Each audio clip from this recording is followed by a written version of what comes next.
A little earlier in the week, we brought you details of the hotel quarantine risk facing residents of a large Melbourne inner city apartment block that shares some facilities with staff working with returning travellers. And of course, the poorly stored linen from quarantine hotel rooms. Some of that linen was even marked as positive. When pushed at a press conference by the Australian newspaper's Rachel Baxendale, the under siege head of Victoria's hotel quarantine program, well, she had this to say.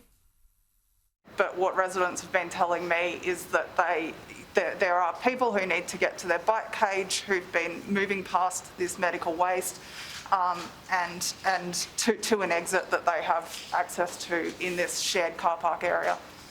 The only other thing, Rachel, that we can add is that we've actually offered to sit down with residents and talk this stuff through. Residents raised these concerns, I understand, in mid-April. Why are you only offering to sit down with them now? And why is sitting down with them even an option? Surely a quarantine hotel, by definition, should be completely separate from an area that residents are moving in and out of. We've always put the offer on the table, and we always will if there are residents that are concerned.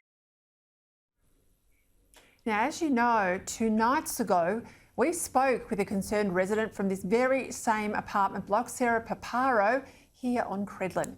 And she disputed much of what the quarantine chief, you just heard her, Emma Cassar, had told the media. There's definitely shared spaces between people coming out of the hotel facility and the residents and workers of 408 Lonsdale Street. And here's what's interesting. Ever since this issue was raised at the Victorian Government's daily press conferences, Emma Cassar has gone missing. But her absence hasn't deterred my pretty feisty colleague from Sky, Melbourne reporter Julia Bradley.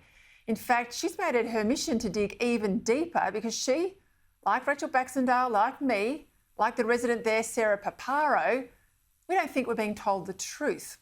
The latest is exclusive vision obtained by Sky News, which calls into question the security at the Novotel Ibis Hotel, the hotel at the centre of concerns about the Delta outbreak. And here is what it shows us. CCTV from April 27 showing a man using a large object to pry a number plate off the back of a vehicle marked inside the secure car park area. And that's the same car park area used by quarantine workers before the man then steals it. This bloke managed to get there after sneaking his way into 408 Lonsdale Street. That's the apartment block that backs onto the hotel. First, he went through the foyer, then the mailroom, and then into the car park. And as Julia Bradley has confirmed, the car with the now stolen licence plates in fact belongs to the Australian Defence Force. With ADF confirming late this afternoon, this theft was reported to Victoria Police. The head of the Owners Corporation of 408 Lonsdale, Sarah Paparo, she says this calls into question the very security of the building and illustrates just how interlinked the hotel and the apartment block are.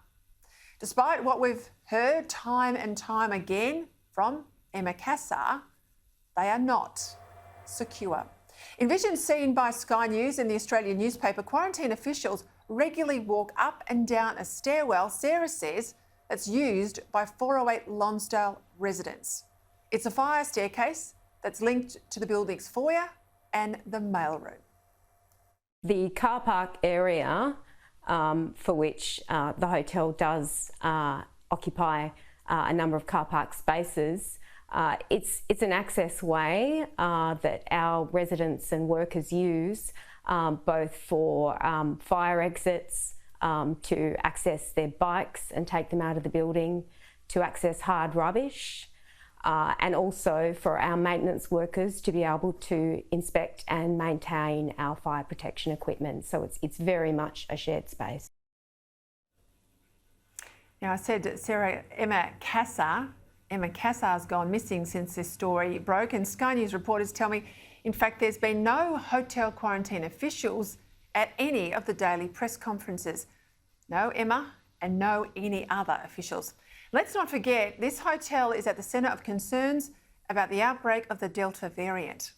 The very same Delta variant, we were told, was so hyper-infectious that it forced Melbourne into its 4th lockdown. This is also the same hotel that's been under pressure to improve its operating practices since last April, when the manager and the infection control boss were sacked.